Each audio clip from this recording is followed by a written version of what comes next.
Bonjour à vous, j'espère que vous allez bien. Ça fait un petit moment, hein. Voilà, je suis de retour maintenant pour des vidéos assez fréquemment. Alors,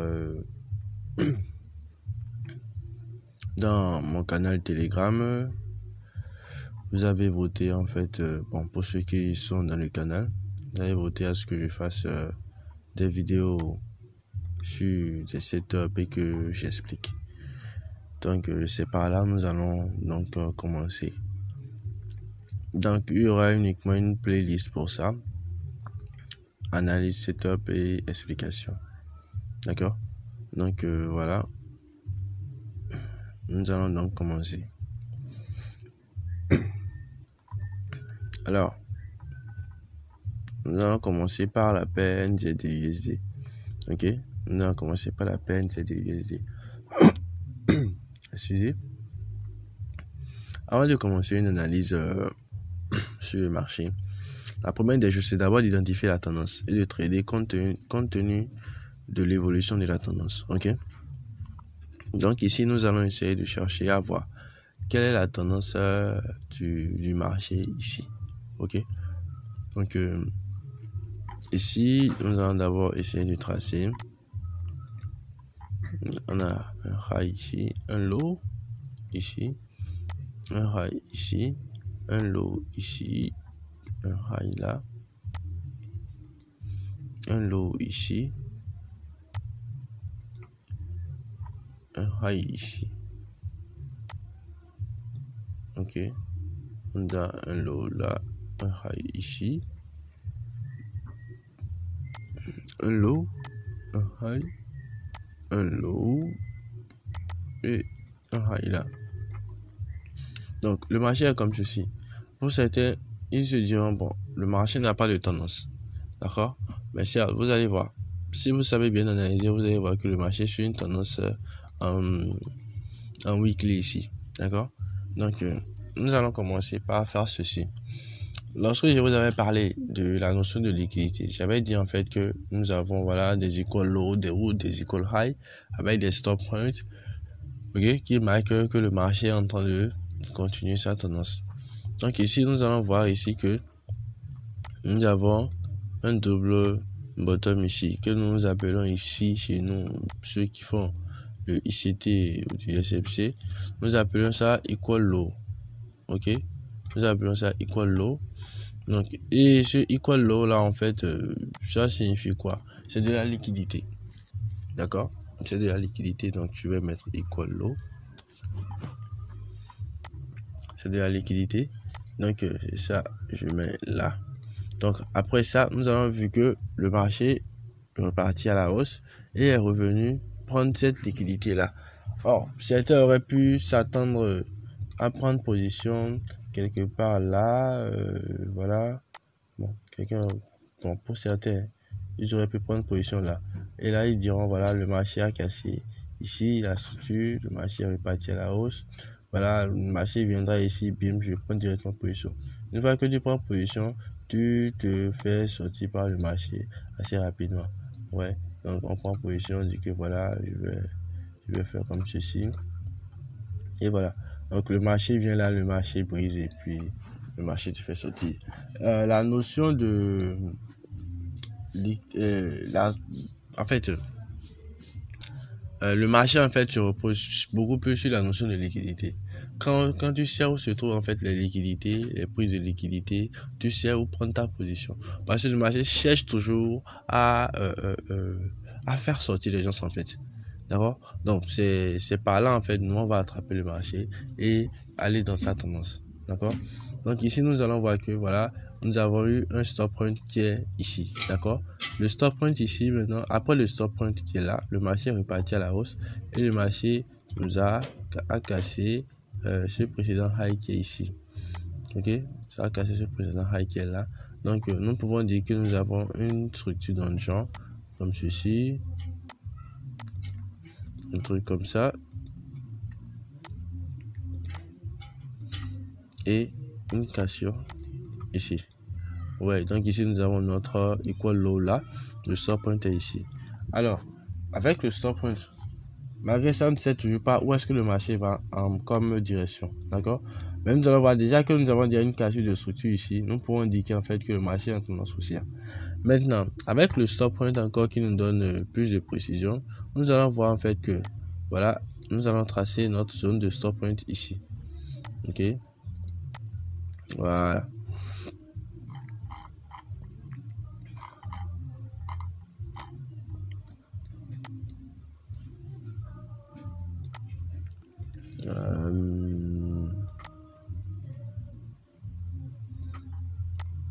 Voilà, nous irons au niveau du stop point maintenant et analyser, voir ce qui se passe de ce côté et où est-ce qu'on peut probablement attendre à ce que le marché revienne. Ok, donc voilà, donc je vais enlever ceci. Donc ici nous avons vu au niveau du stop point, lorsque le marché redescendait, nous avons vu en fait une structure dessinée par le bas. Donc ici nous avons ici un low, un high ici, un low ici, un high ici, un low, un lower high ici, un lower low ici, un lower high, un lower low, et là bim, le marché commence à repartir à la hausse. Là, ok, et là, et le marché continue. Ok, donc nous allons voir en fait que le marché nous a dessiné une structure ici avant de pouvoir commencer à repartir. Donc une fois que le marché a atteint ce low ici par exemple, il a commencé à repartir avec des bougies de continuation haussière. Ok, donc nous allons voir ici même qu'il y avait une étoile du soir ici pour ceux qui ont travaillé les bougies. Donc nous avons vu une continuation de bougies haussières. Donc une fois ici, qu'est-ce que le marché a fait? Le marché a d'abord cassé ici cette première structure là. Mais c'est encore insuffisant pour dire qu'il y a cassé de structure en lower time frame ou quoi que ce soit pour que le marché continue à la hausse. Qu'est-ce que le marché a donc fait? Le marché est encore venu casser une seconde fois la structure ici. Une troisième fois, qu'est-ce qu'il est venu faire encore? Le marché a cassé la structure qui se trouve ici. Alors, une dernière fois, elle est encore venue casser la structure qui se trouve ici. Donc, on a de multiples cassures de structure à ce niveau-ci. Donc, ce qui nous amène à dire en fait que voilà, le marché va reprendre sa tendance à la hausse. Ok, donc nous allons juste attendre en fait que le marché revienne pour prendre toute cette liquidité là avant de pouvoir nous placer à l'achat. Donc là maintenant, qu'est-ce que nous allons attendre? Nous allons définir notre zone probable où le marché pourrait revenir. D'accord? Je vais vous montrer une petite astuce à la fin. Donc pour ceux qui veulent voir, je vous le montrerai. Je vous la montrerai à la fin. Donc vous allez voir à ce niveau-ci, ok, le marché a fait low, un high, un low à low et une cassure de structure. Donc où est-ce qu'on pourrait probablement attendre que le marché revienne? Certains diront que voilà, nous avons un order bloc ici, c'est là on va attendre le marché. Mais je vous dis en fait qu'il y a en fait quelques trucs à observer avant de parler de order bloc à ce niveau. Pour ma part, le marché, lorsque le marché a cassé la structure ici, donc avec notre stop point qui se trouve ici, quelqu'un aurait pu prendre sa position à ce niveau-ci lorsque le marché va revenir. D'accord? Quelqu'un aurait pu prendre sa position là. Il n'est pas en tort. Quelqu'un aurait pu prendre sa position ici. Quelqu'un pourrait dire voilà, une fois que le marché va atteindre ici, je vais prendre position. Quelqu'un aurait pu prendre position ici. Il n'est pas en tort. Ok?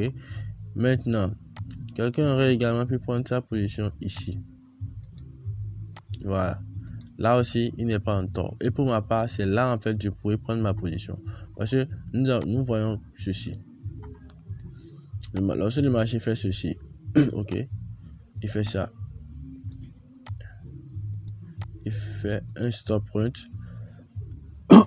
Désolé, il fait un stop point. Il fait ça. Et il remonte. En revenant, en fait, il y a une manière de pouvoir l'attendre, en fait. Ok.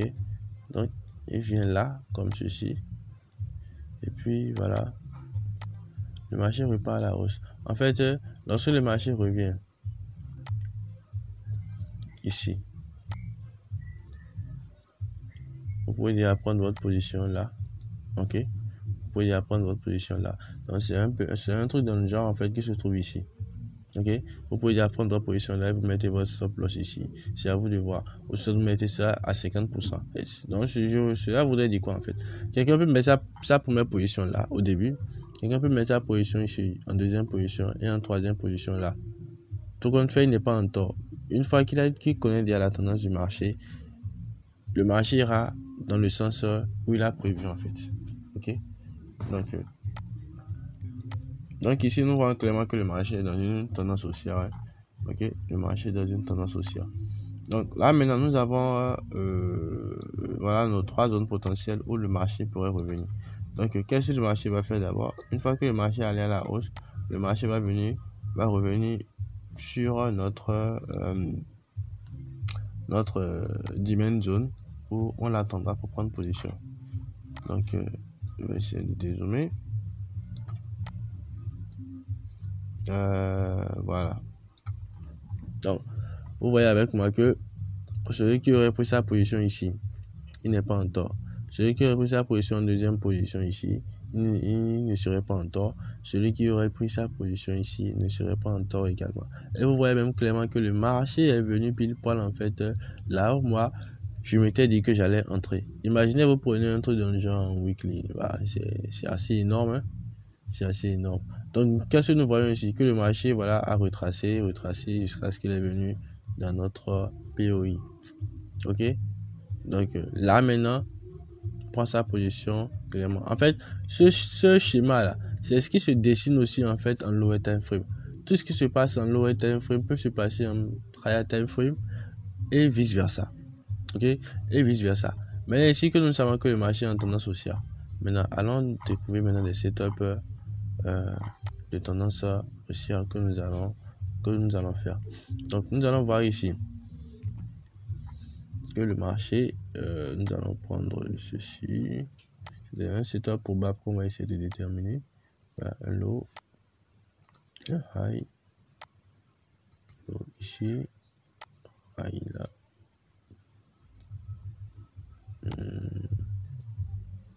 un high, un low ici. Donc le marché a fait ceci, là, là, là, là, là, et voilà.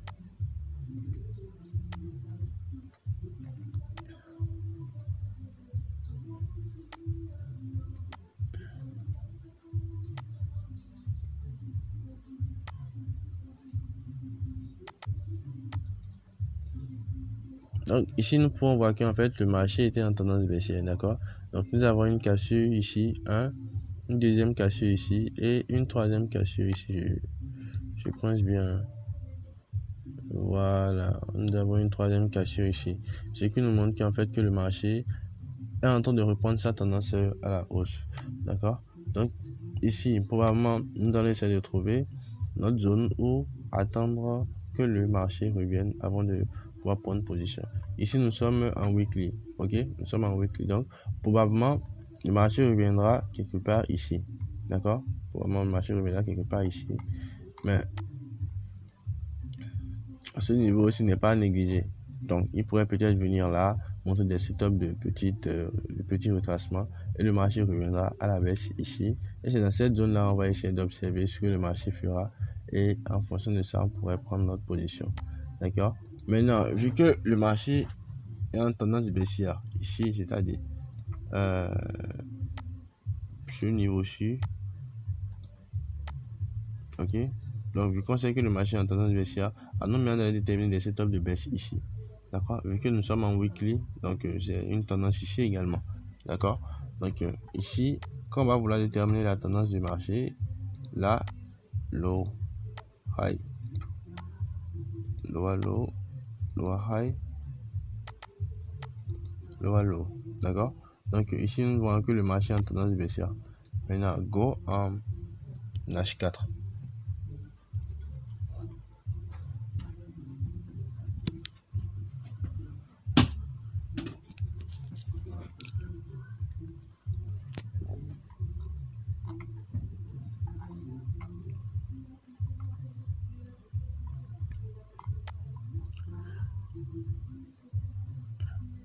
Donc voilà, ici nous sommes en H4. Donc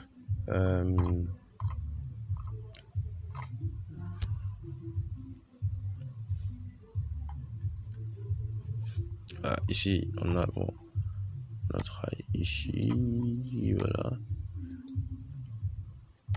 Voilà. Une cassure, le marché est reparti là, et ensuite le marché a fait un low à low ici. Le marché a fait un low à low ici, ok. Donc qu'est-ce que nous allons essayer de voir? Donc le marché va essayer de se retourner ici et afin de revenir. Vous avez vu de ce côté par exemple, le marché a fait une prise de liquidité ici. Ouais, il est remonté à la hausse avant de maintenant redescendre. Donc c'est-à-dire le marché a fait un truc dans le genre. Non, il descend, il fait ci, il fait ça, et il fait ça avant maintenant de descendre. Donc probablement, où est-ce qu'il faudrait aller l'attendre? Donc c'est probablement dans cette zone-là. Il faut aller chercher des setups. Donc là, une fois qu'il revient là, on attend à ce qu'il descend. Ok? Donc c'est ce que nous allons essayer de faire ici maintenant. Bon, c'est juste un setup en grand time frame, mais c'est aussi possible de le voir en lower time frame. Donc ici, voilà. Donc on a déjà découvrir la structure à ce niveau-ci. Donc ici, on est là. On fait ça. Un low ici. High.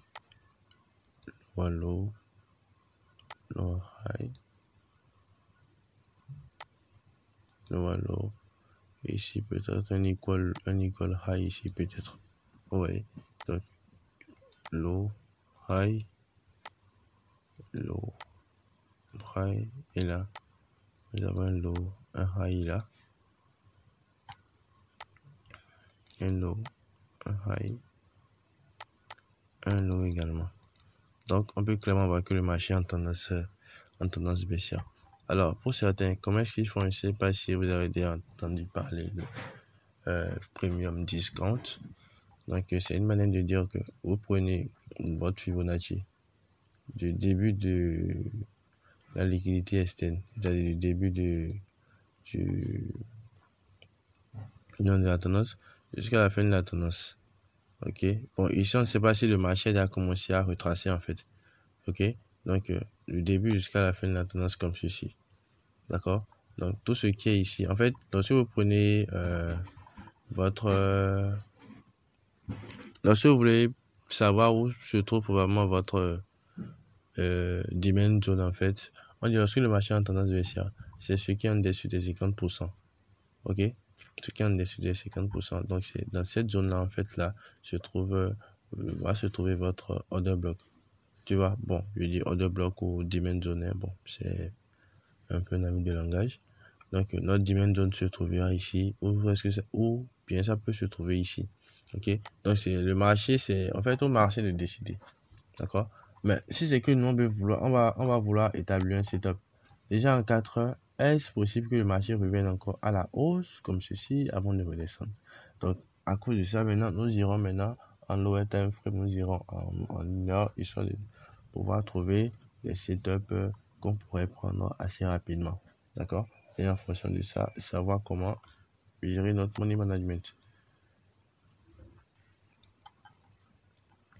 Alors, voilà.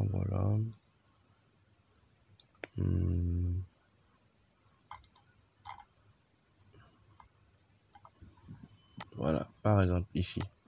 D'accord? Vu qu'on sait que le marché est en tendance baissière, je vais dire on allait essayer de trouver des setups allant dans ce genre.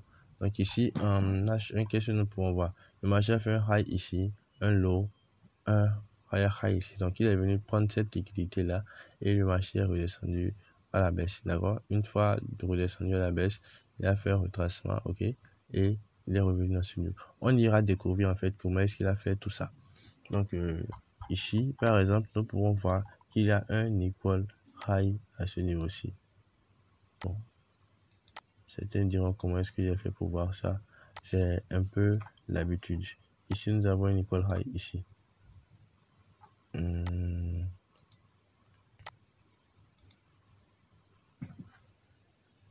Equal high.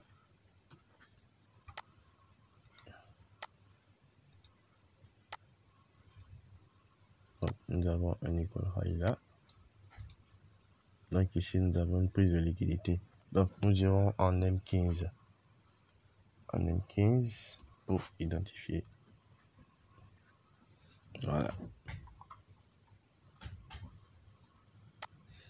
Vous voyez, quand je disais en fait que c'était notre equal high ici.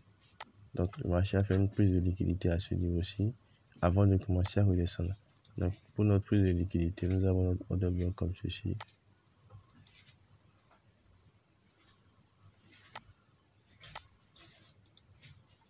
D'accord, nous avons notre order block à ce niveau-ci. Donc, pour certains, le marché aurait dû faire un truc dans le genre. Ok, le marché serait revenu ici avant de pouvoir redescendre. D'accord, mais en fait, dans certains cas, le marché peut ne pas revenir en fait forcément dans l'order block. Pourquoi? En fait, lorsqu'il y a de l'imbalance, ok, lorsqu'il y a de l'imbalance, des fois on peut observer le marché faire ceci.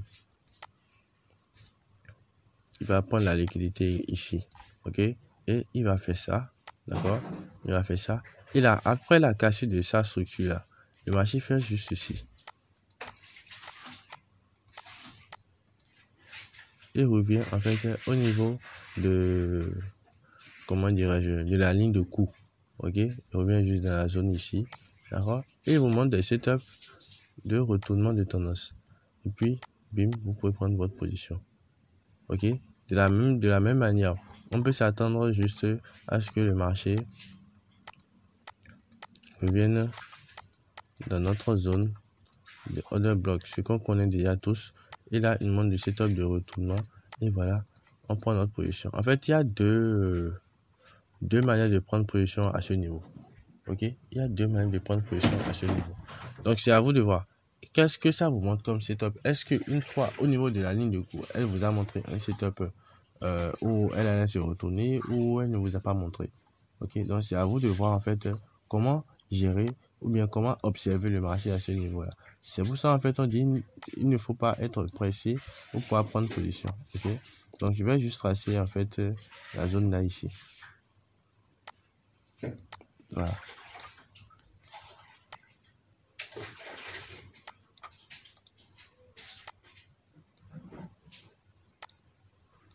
Je vais repartir en H1.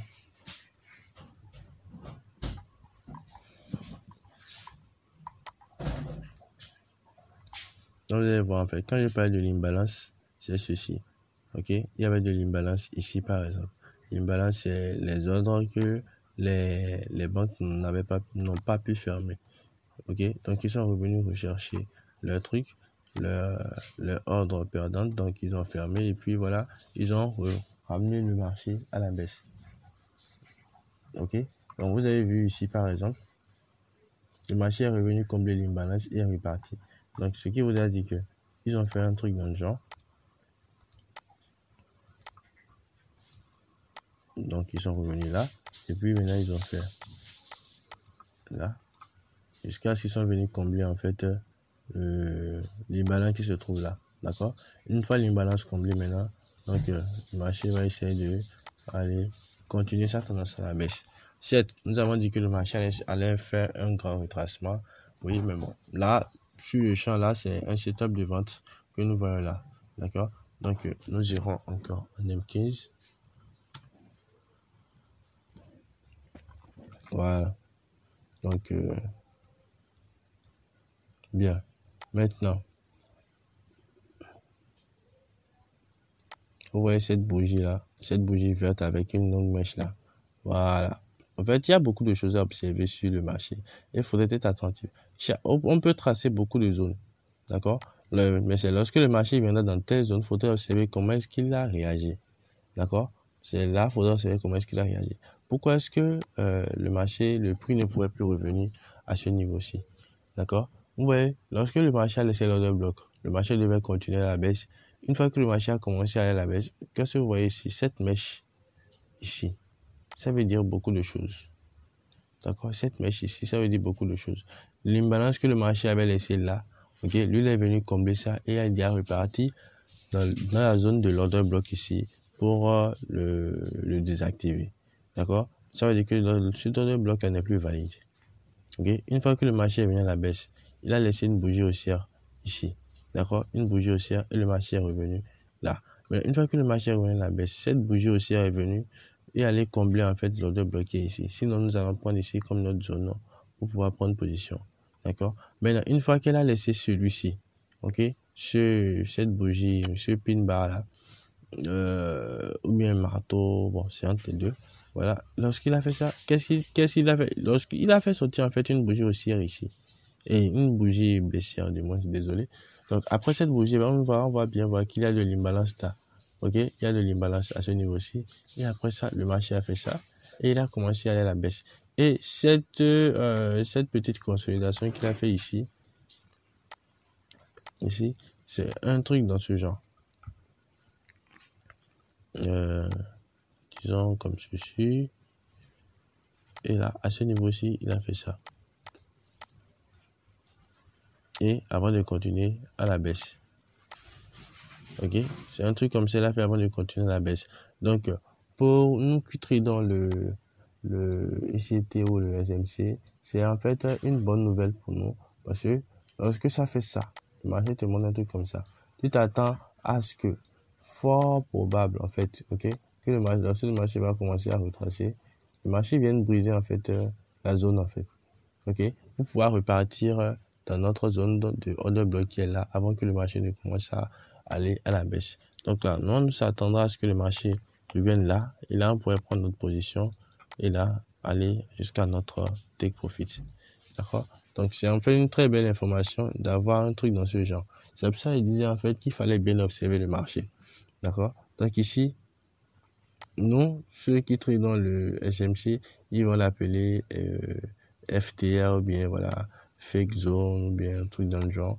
Ok, donc ouais, une fois que le marché est venu à 7, il a réagi. Pour certains, c'est que le marché va repartir à la baisse. Il se place là comme ceci. Tout ça en fait, ce ne serait que des liquidités. Donc ils vont se placer comme ceci. Ils vont mettre le take profit ici, d'accord. Voilà, et bim, ils se font sortir. Maintenant, pour ceux qui vont bien voir, ou bien ceux qui sont beaucoup plus habiles et arrivent à déterminer en fait l'order bloc qui se trouve là, ils iront en M5 pour pouvoir prendre leur entrée en mouvement plus précis. Ok, super.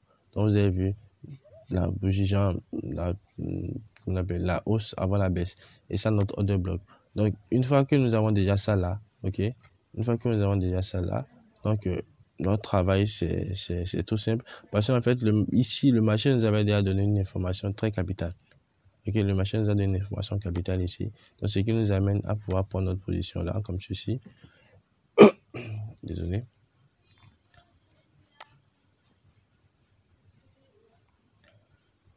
Voilà.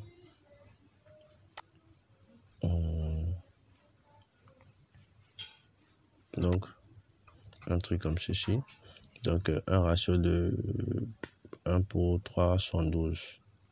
Donc, c'est déjà pas mal. Hein? Un ratio de 1 pour 3,72, c'est déjà pas mal. Donc, on a quitté en fait le higher time frame pour aboutir au lower time frame. Si c'était que cette position n'avait pas déclenché, en fait, nous allons essayer de trouver, nous allons essayer de faire ce setup là et attendre à ce que le marché vienne dans notre POI là. Ok, donc voilà un peu comment est-ce que ça se passe. Lorsque vous comprenez en fait le concept de liquidité, c'est tout simple et c'est beaucoup plus sur ça que se basent les banques, les grandes institutions, les prises de liquidité. Ils veulent à chaque fois vous faire sortir, ok? Ils veulent à chaque fois vous faire sortir pour pouvoir prendre votre argent. Et quand on parle de votre argent, c'est les dollars que vous mettez dans vos comptes de MT4, d'accord? Donc, nous allons essayer de prendre une seconde paire, lequel je vais prendre, laquelle, alors sur le ONZD par exemple.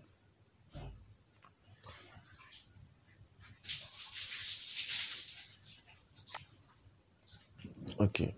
Le NZD, nous irons en H1.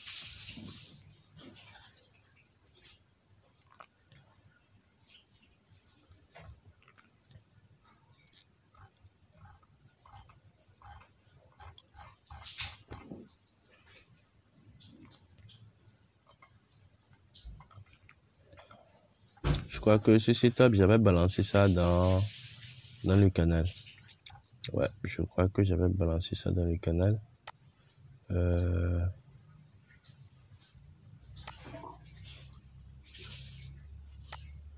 Ok.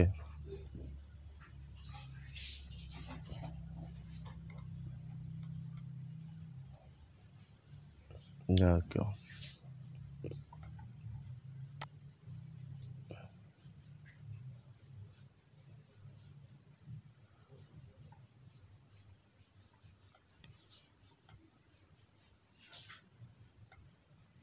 Oui, l'euro NZD, en H4, en fait, la tendance, elle est baissière. Ok, en H4, la tendance, elle était baissière. Donc, voilà un peu ce que j'ai fait ici. J'ai vu en fait que le marché était en tendance baissière. Vu que nous avons notre liquidité externe ici, c'est-à-dire, oui, notre liquidité externe de part et d'autre, ce qui se trouverait en fait dans la structure interne ici, ce sont en fait des liquidités. Donc, qu'est-ce que le marché a fait ici? Le marché a enlevé une première liquidité, une deuxième, ok, une troisième ici. D'accord? Une troisième liquidité avant maintenant de pouvoir repartir à la baisse. Une fois repartant à la baisse, le marché n'est pas reparti, disons, tout d'un coup.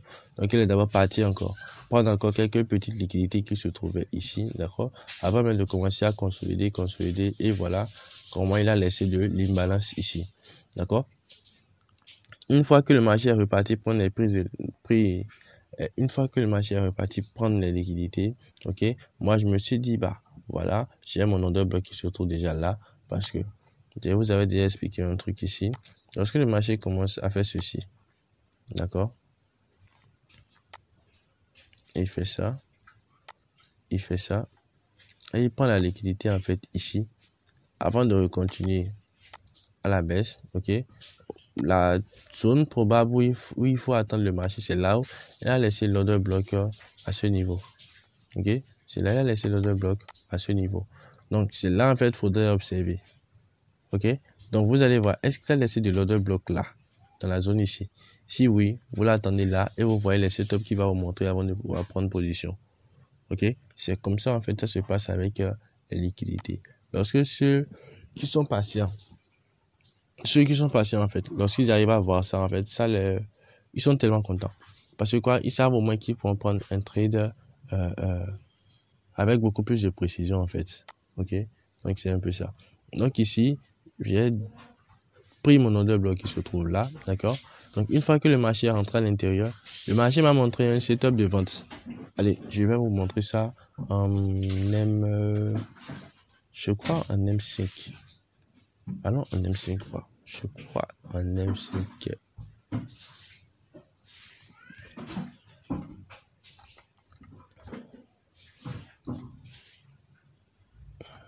Un instant, le temps que ça charge.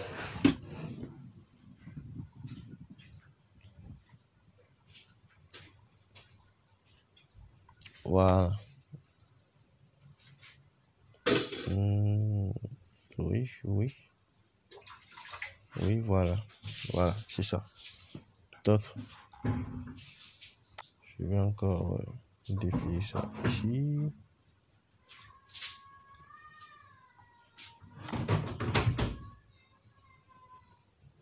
Un instant. Je sais pas trop pourquoi ça me fait ça.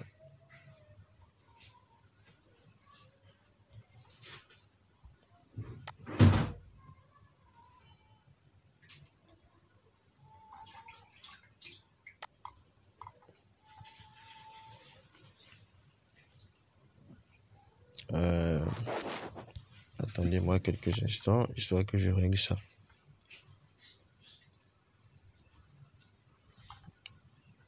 Bon, bref.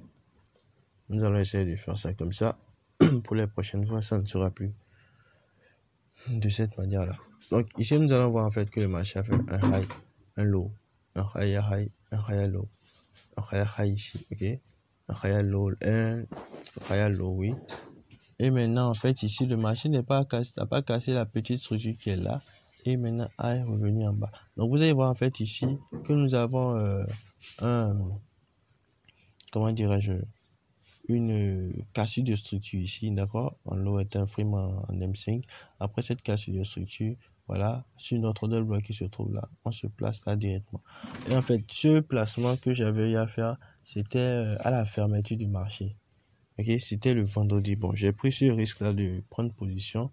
Je vais balancer en fait la position en question lorsque la vidéo serait publiée. Ok, donc vous allez voir ici, c'était là en fait mon order block se trouvait à ce niveau-ci. Donc la prise de position, le marché est venu dans l'order block et bim, la prise de position s'ensuit. Ouais, donc voilà ce qui s'est passé à partir du lundi. Donc j'ai eu affaire à tout ce mouvement-là. Et voilà, le marché a commencé à aller de ma tendance. Ok, donc c'est un peu ça en fait, une manière de pouvoir observer le marché avec beaucoup plus de confirmation. Lorsque les prises de position sont confirmées, on prend un trade sans problème en fait. Ouais, sans problème. On est tout confiant que voilà, le marché ira toucher le TP. Mais le marché est roi, ok? Le marché est roi. Donc, c'est à lui de nous dire en fait si c'est qu'il ira toucher le TP ou pas. Mais tout compte fait, lorsque le marché atteint déjà un certain nombre de pips en fait, il faudrait commencer à sécuriser votre position. Quand il dit sécuriser, c'est-à-dire amener votre position, votre stop loss au point d'entrée ou à quelques pips du point d'entrée, histoire de ne pas vous faire sortir en négatif. Donc voilà un peu ce que je voulais dire ici. Donc un setup et une explication sur le NZD USD, je crois. Hein. Et voilà, ici c'est comment est-ce que j'ai fait pour entrer en position sur l'euro NZD. Donc merci d'avoir suivi. N'hésitez pas à vous abonner et à rejoindre le canal Telegram. Voilà, parce que beaucoup de choses se passent là-bas. Beaucoup de choses se passent là-bas. Donc, n'hésitez pas à rejoindre pour plus de, comment dirais-je, plus de côtoiement en fait. Ok? Donc, merci beaucoup et à très bientôt.